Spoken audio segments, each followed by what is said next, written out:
Dale, Andrea, todo tuyo. Súper. Ya. Bueno, buenas tardes. Voy a presentar entonces de tumores cerebrales en pediatría. Es una presentación breve en el fondo, concisa, de los distintos tipos de tumores que se pueden dar tanto en lactantes, infancia menor y hasta escolares y adolescentes.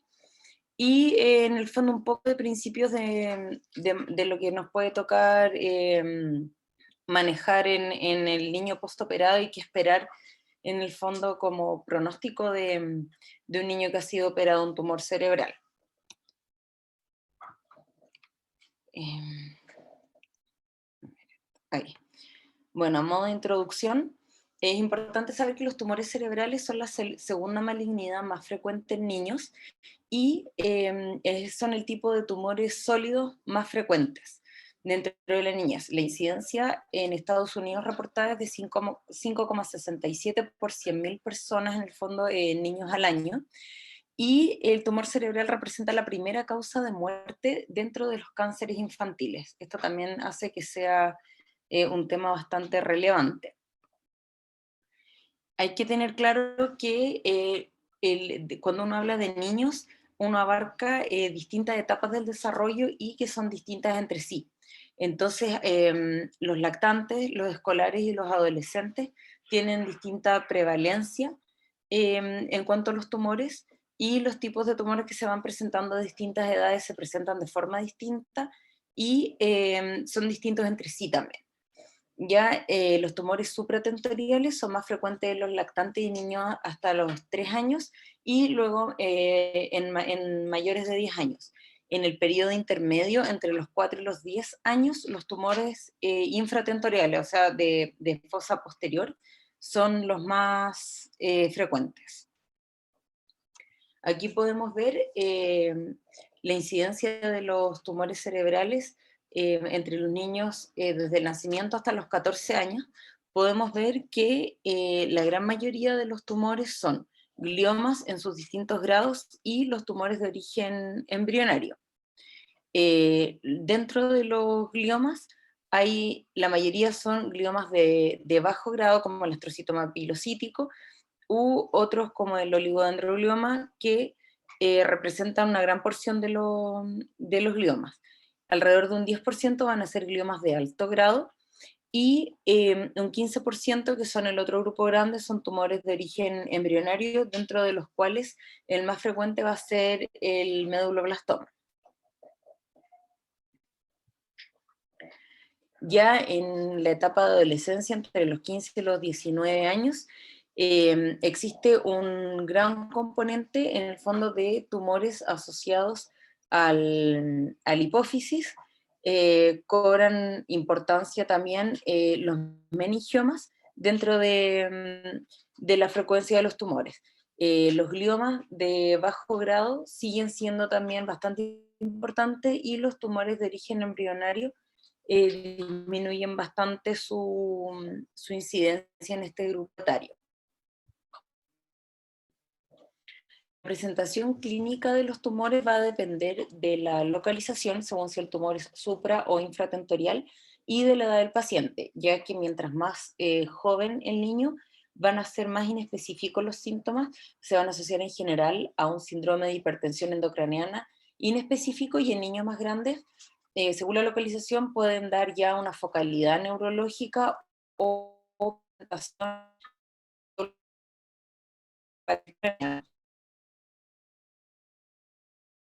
ser más científicos, podemos observar un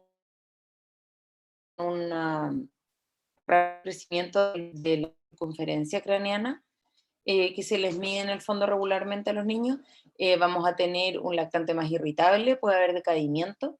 Podemos además tener una regresión del desarrollo psicomotor con pérdida de hitos del desarrollo, y también puede haber vómitos. Ya en niños un poco más grandes, en preescolares y escolares, seguimos teniendo algunos síntomas por hipertensión intracraneana. Puede haber síntomas asociados a hidrocefalia, o puede haber síntomas localizatorios. En general, el niño se va a quejar de cefalea, náuseas, va a haber vómitos y como les decía, los tumores de fosa vamos a tener más déficit de pares craneanos, según la localización.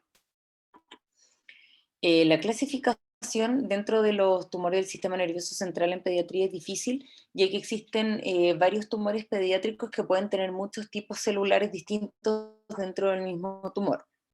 Las clasificaciones, hasta antes del 2016, que son hechas por la OMS, se basaban más que nada en la apariencia morfológica, en la histología del tumor y según el estadio de desarrollo dentro del sistema nervioso central.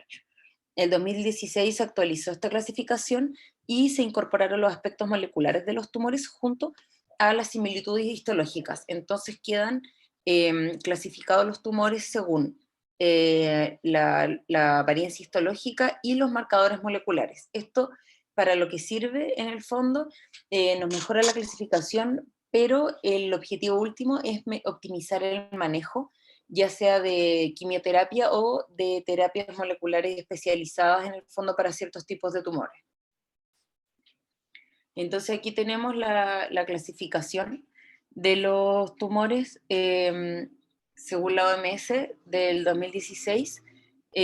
Como vemos en el fondo acá, es una clasificación bastante extensa y que se basa más que nada en los marcadores. Por ejemplo, el medulloblastoma específicamente, que se ven si es que ciertos cromosomas están mutados o no, y en el fondo, y hay clasificaciones también histológicas, y cada categoría incluye una categoría NOS, que es un Not Otherwise Specified, que es en el fondo cuando no cumple con los criterios histológicos y moleculares descritos anteriormente, o cuando el centro no cuenta con los recursos para hacer esta tipificación molecular. Entonces eso va asociado a una clasificación y un tratamiento distinto. Dentro de los gliomas también cambió la clasificación según el estado del IDH, que puede ser mutante o el wild type en el fondo, que quiere decir que está en su estado natural, y además se ocupa la codeleción 1p19q para identificar los oligodendrogliomas, y el TP53 y el ATRX para los astrocitos difusos. Los glioblastomas, que son menos frecuentes en niños, también se le ve el IDH mutado o wild type, y se ven las deleciones o amplificaciones de distintos marcadores moleculares, y eso también nos va a guiar la quimioterapia y nos guía también el pronóstico, porque en el fondo el IDH se ha visto que cambia el pronóstico del paciente según si está mutado o no. Dentro de los tumores pediátricos más frecuentes tenemos entonces, como dijimos anteriormente, el medulloblastoma, que se divide principalmente en estos cuatro tipos. Tenemos el WNT, el SHH, que es el Sonic Hedgehog, grupo 3 y grupo 4. Vemos la prevalencia, siendo el grupo 4 el más prevalente, seguido del Sonic Hedgehog y el grupo 3, y vamos viendo la prevalencia de los distintos grupos más en escolares. El Hedgehog se puede dar prioritariamente en lactantes y después en adolescentes. El grupo 3 se da más que nada en niños en edad escolar, y el grupo 4 también se da en edad escolar, pero es un poco más transversal en el fondo, que también puede afectar lactantes y niños más grandes.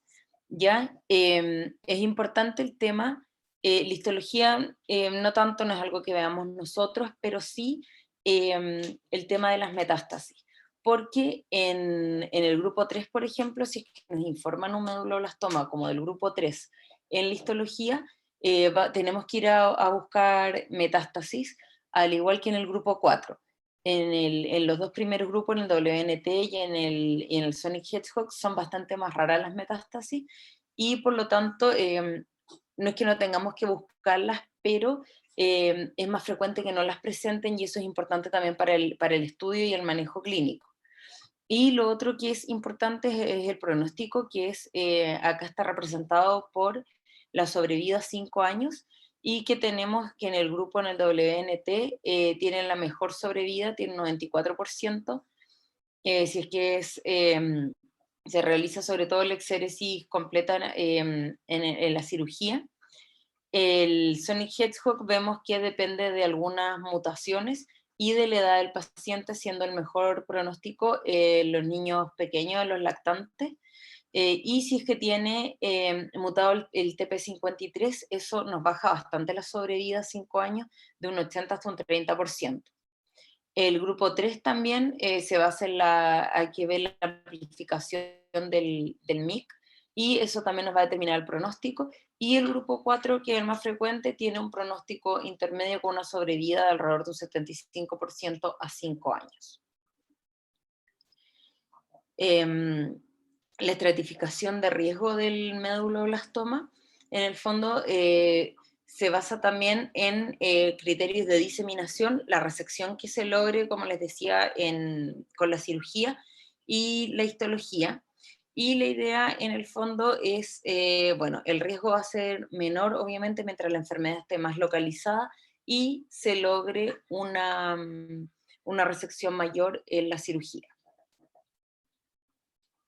Dentro de los tumores supratentoriales de origen embrionario, están los tumores embrionarios no ubicados en fosa posterior, que antes eran conocidos como los PINET, que bueno, todavía uno sigue hablando del PINET, pero con la clasificación nueva en el fondo, ya no se llaman así. Este grupo es un grupo pequeño. Dentro de los tumores cerebrales pediátricos representa menos del 3% de estos tumores, y tienen mal pronóstico. El manejo ideal en estos niños es una cirugía agresiva con una resección de más del 90% del tumor y una radio y quimioterapia precoces para mejorar el pronóstico. El otro grupo de tumores es el teratoide rhabdoide atípico. Son tumores también raros, representan entre el 1 al 2% de los tumores cerebrales pediátricos y se dan más en lactantes y niños pequeños. Y en este grupo, eso sí, representan un 10 a 20% de los tumores del sistema nervioso central que se da en este grupo etario. También tienen mal pronóstico en general, existen subgrupos también de mutaciones que tienen mejor pronóstico, y el problema también es que el manejo es controversial. Hay grupos que se abocan más por la cirugía y la quimio, otros grupos que les gusta hacer radio, pero no existen estudios prospectivos randomizados que nos indiquen cuál es el mejor tratamiento para estos tumores. Dentro del grupo de los gliomas, tenemos que la prevalencia es de 0,8 por 100.000 niños al año. No son tumores demasiado frecuentes, pero dentro de los tumores del sistema nervioso central en niños sí representan, sobre todo en niños de edad escolar, ya representan un grupo más grande.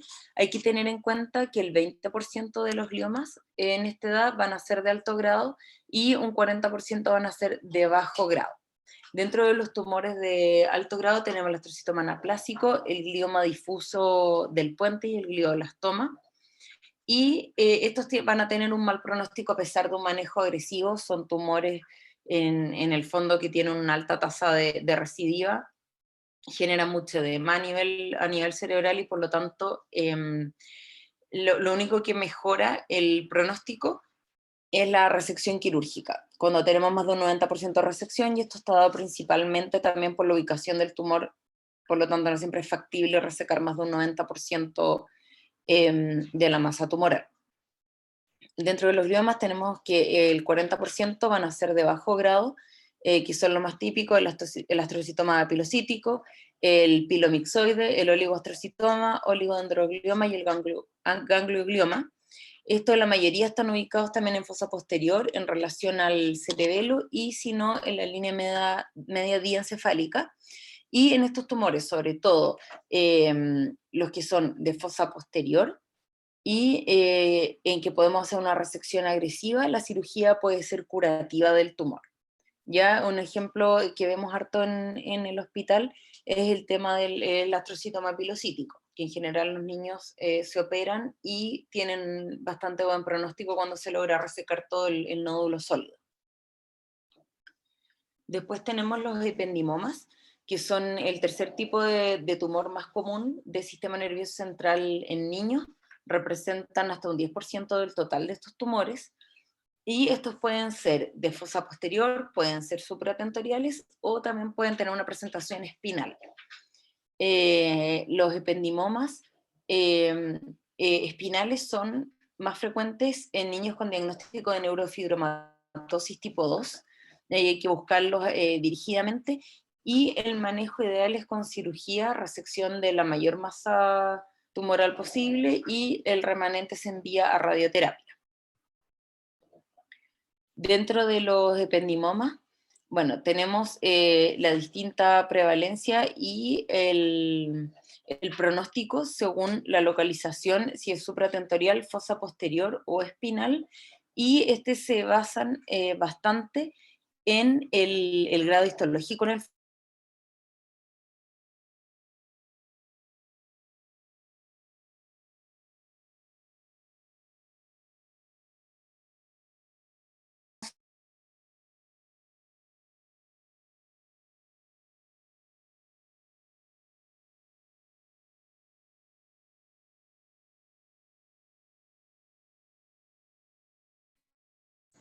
Se cortó, parece. André, no te escuchamos.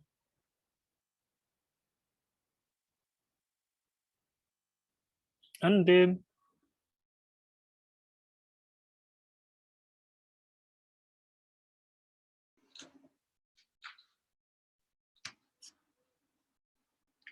Ya, entonces, bueno, como estaba diciendo, dentro de los ependimomas se clasifican, si es que son supratentoriales, de fosa posterior o espinales. Cada tipo tiene 3 subtipos que se presentan en edades distintas, tienen histologías distintas y mutaciones y de lesiones cromosómicas distintas también, que van a determinar la presentación y el pronóstico. Ya en todos los grupos, que el tipo histológico sea anaplásico empeora el pronóstico, y existen además ciertas deleciones o ciertos genomas dentro del tumor que tienen también un peor pronóstico. Entonces eso nos ayuda también a poder clasificar en el fondo el ependimoma con los informes y ver a qué nos estamos enfrentando desde el punto de vista clínico. Ya, porque podemos ver en el fondo que hay ependimomas que pueden ser grado 1 de la OMS, hasta algunos que pueden ser grado 3, y que por lo tanto hay que tratarlos de forma mucho más agresiva. El otro grupo de tumores importantes en la edad pediátrica son los cranofaringiomas. En el hospital, en el instituto, los vemos harto. Estos son tumores derivados de restos embrionarios de la bolsa de Rattke, y por lo tanto se encuentran en la línea media de localización diencefálica. Representan hasta un 10% de los tumores pediátricos del sistema nervioso central, y se presentan principalmente por su localización con síntomas visuales y endocrinos.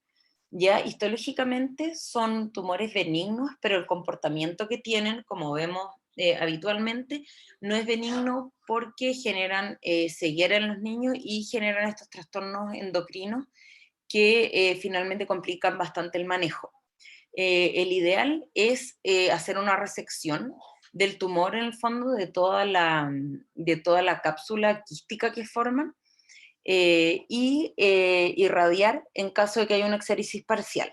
Hay grupos también que eligen el manejo con una fenestración del quiste con una malla, ir sacando el líquido, y con esto prevenir el efecto de masa del tumor y evitar posibles secuelas en el fondo por una intervención muy agresiva del tumor. También vamos a tener los tumores de plexo coroideo. Estos son más raros en la edad pediátrica, representan entre un 3 y un 4% solamente de los tumores del sistema nervioso central en esta edad. También tienen un amplio rango de grado 1 a grado 3, por lo tanto pueden ser muy benignos o pueden tener una histología maligna, y se dan en general en los ventrículos laterales, seguido por ubicación en el cuarto ventrículo, y 5% respectivamente en tercer ventrículo, o de localizaciones múltiples. cuando tenemos un tumor grado 1, o sea, un papiloma de plexo coroideo, en general la cirugía es curativa. La cirugía no es tan difícil porque al generar en el fondo una hiperproducción de líquido cefalorraquídeo generan hidrocefalia y esto hace que el acceso al tumor sea más fácil. Pero cuando tenemos carcinomas de plexo coroideo, en general se requiere una terapia adyuvante con radio o quimioterapia y tienen peor pronóstico. Y también esta hidrocefalia va a ser de más difícil manejo.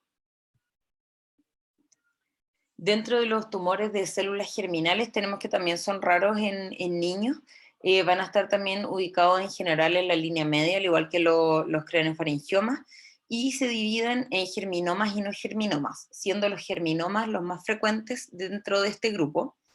Y el estudio de estos tumores hay que tener en cuenta cuando uno tiene un diagnóstico por imagen reciente de un tumor de línea media en niños. Es importante pedir marcadores moleculares como alfa-fetoproteína y beta-HCG, ya que la presencia y la proporción en que estén estos marcadores nos pueden acercar al diagnóstico del tumor, junto después con la histología. Los germinomas en general tienen un mejor pronóstico y son bastante sensibles a la radioterapia y por lo tanto pueden tratarse de mejor forma. Los no germinomas son menos radiosensibles y también son menos quimiosensibles con la quimioterapia y por lo tanto tienen un peor pronóstico que los germinomas. Entonces, bueno, ¿qué podemos esperar de los tumores del sistema nervioso central en niños? Tenemos que la base fundamental del manejo en la gran mayoría de ellos es la cirugía y por lo tanto vamos a tener en general, sobre todo en la UCI, pacientes que van a estar postoperados de tumor del sistema nervioso central en general, con una cirugía que va a intentar realizar una resección del tumor y tratar de resecar en el fondo la mayor cantidad de tumor sólido posible. Las complicaciones van a depender, al igual que los síntomas iniciales, van a depender de la localización del tumor, el estado clínico previo del paciente, ya que es diferente, como todos sabemos, que entre a pabellón un niño que está previamente sano y que se hizo el diagnóstico por una cefalea, que un niño que ya tenga algún déficit clínico. Y también según el tipo de cirugía realizada, si es que la exéresis se pretende que sea completa, si es cerebral, si es de fosa posterior, etc. En general, hay directrices para el manejo de todo paciente operado de un tumor cerebral y esto es mantener la cabeza elevada en 30 grados, centrada en línea media, tener una pseudoanalgesia correcta con fármacos que nos permitan una valoración clínica cuando el niño está obviamente extubado y se puede valorar clínicamente. Es importante también el control seriado de electrolitos plasmáticos y sobre todo el nivel del sodio, porque sabemos que si este está muy bajo, eso favorece la aparición de edema cerebral y es lo que queremos evitar a toda costa en el fondo, ya que los tumores causan una hipertensión endocraniana. La idea es que con la resección más el manejo que tengamos después en el postoperatorio, eh, evitemos una hipertensión endocraniana. Hay que asegurar una normoventilación y una normoxigenación, también por que tiene la PCO2 con la perfusión cerebral y el edema cerebral, y también mantener una PAM normal según el rango de edad del niño es importante para evitar una hipoperfusión cerebral que también se puede ver asociada a el estado postoperatorio y que podría ser deleterio generando infartos o zonas de hipoperfusión. En la mayoría de los tumores, sobre todo en los supratentoriales, va a ser importante la administración de fármacos antiepilépticos, ya que la forma de presentación de muchos de los tumores sólidos supratentoriales es con crisis epiléptica. Bueno, la protección gástrica y la profilaxis antibiótica, que son de cualquier cirugía en general, y tener presente si es que el niño se va a favorecer de corticoterapia, si es que existiera un riesgo de edema cerebral o de una herniación transtentorial.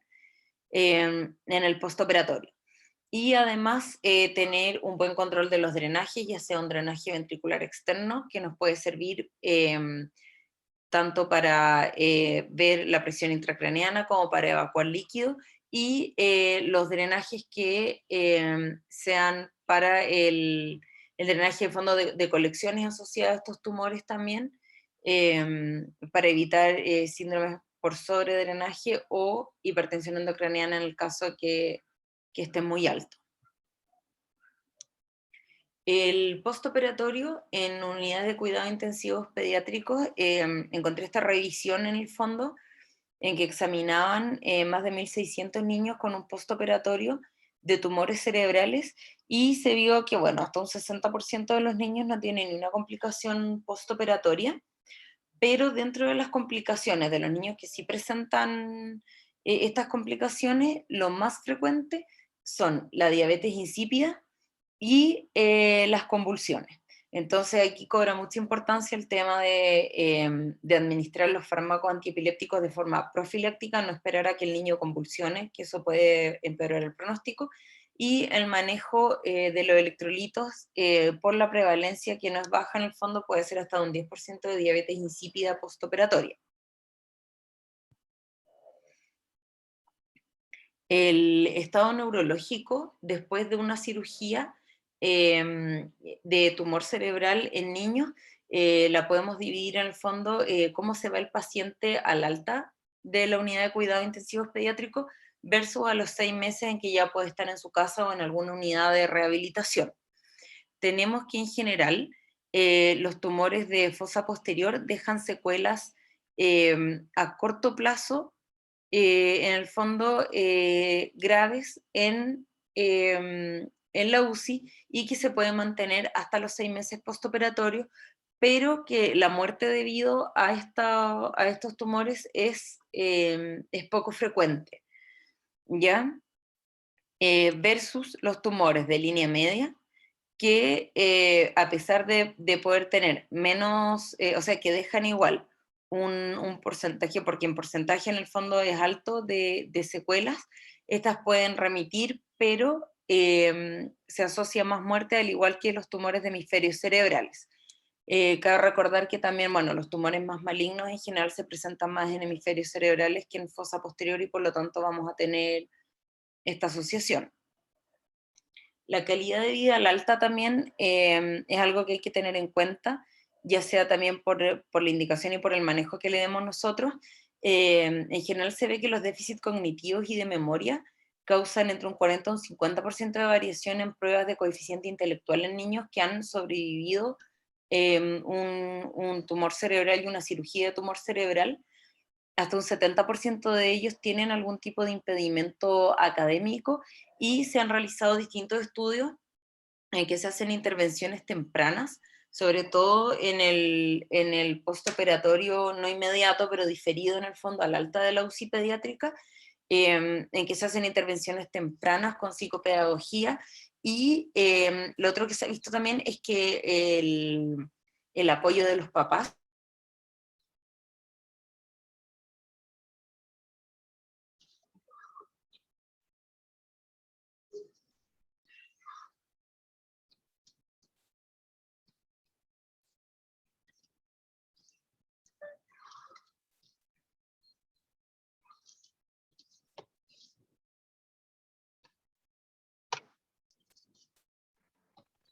Se perdió de André, nuevo. tenía una ambulancia pasando por fuera, por eso no podía hablar. André,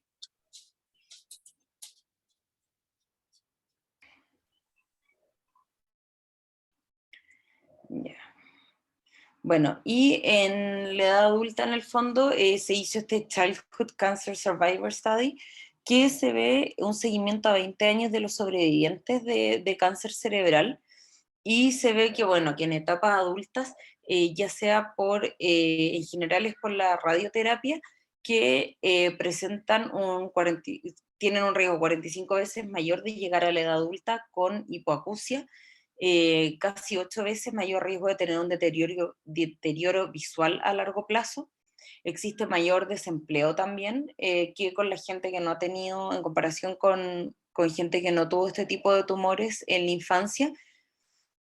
Y se ha visto que a 20 años el 71% de los pacientes tiene algún grado de déficit neurológico y un 52% tienen complicaciones de tipo endocrino.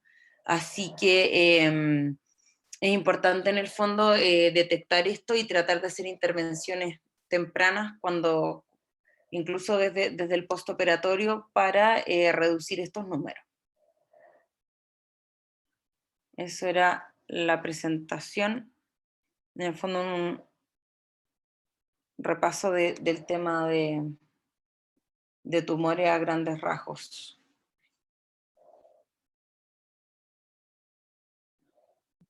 Gracias, André. Oye, no sé si, bueno, tú ya pasaste por neurocirugía pediátrica hace un rato, pero no sé si he podido ver algo de la clasificación nueva que salió hace poco. No sé si nos cambian algo como a nosotros en el manejo local del INCA, en lo que se vaya a hacer, en los estudios que se vayan a hacer o no. A ver, los cambios son principalmente de clasificación en temas moleculares, como decía, por el tema de las quimioterapias más nuevas que puedan ir saliendo. En el INCA yo tengo entendido que hay algunas cosas que se hacen, otras que las mandan para afuera, y hay algunos estudios de lesión de cromosoma y todo eso que todavía no se están haciendo. Igual es importante tener eso de la mano con el tratamiento que uno le puede ofrecer al niño, porque en el fondo no sacas nada con ver el tipo de codeleción o de expresión de algún gen si es que no vas a tener la quimioterapia adecuada para ofrecerle. Al final es un poco por Pero, curiosidad saber, pero lo importante es poder ajustar el tratamiento más que nada.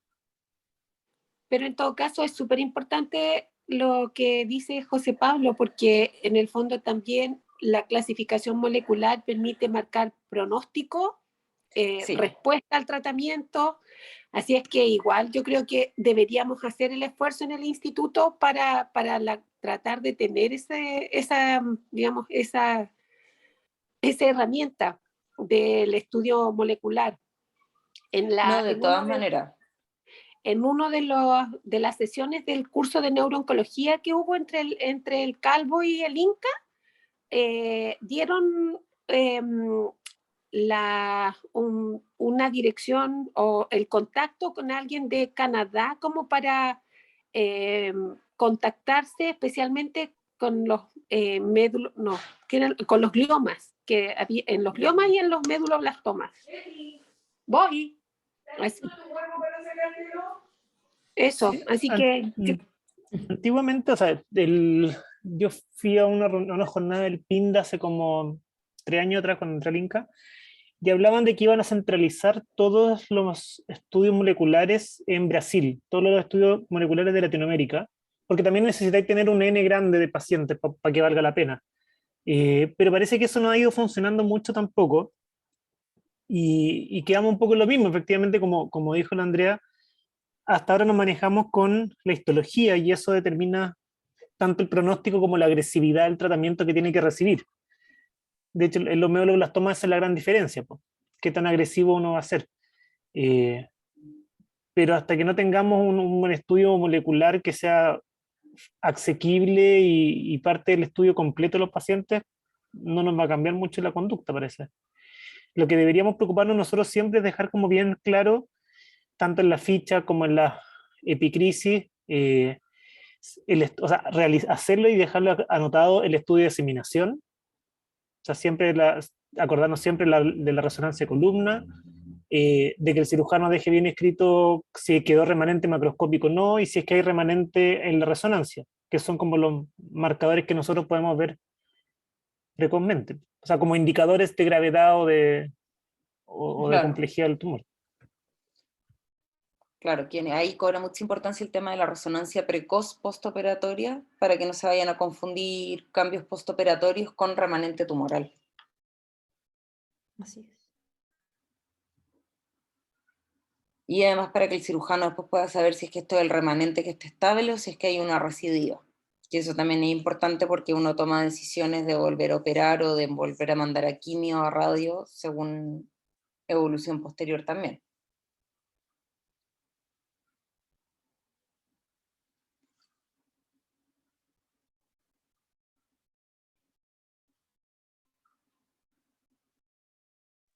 Ya, pues, si no hay, no sé si alguien más tiene preguntas o dudas. Yo quiero hacer una pregunta. Dime. Andrea, ¿el PINET cómo se llama ahora? El PINET es este que puse, que bueno, muchos le seguimos diciendo PINET, pero es este tumor embrionario, que es tumor Neuro- embrionario este, tumor embrionario supratentorial. Así se llama ahora. Ahora, si uno dice, sí, si uno dice PINET, igual todo el mundo entiende, pero le cambiaron el nombre en el fondo Ya. oficialmente. Pero Ya, ok. en el servicio igual deben seguir hablando de PINET, pero Claro, claro. Que PINET es tumor primario del sistema nervioso central, la sigla. No, tumor primario claro. neuroectodérmico. Neuroectodérmico. Mm. Sí. Claro, acá hacen como la diferencia que sea supratentorial de origen embrionario. En realidad no hace mucha diferencia, pero le cambiaron el nombre en el fondo. Sí, claro. Ya, gracias.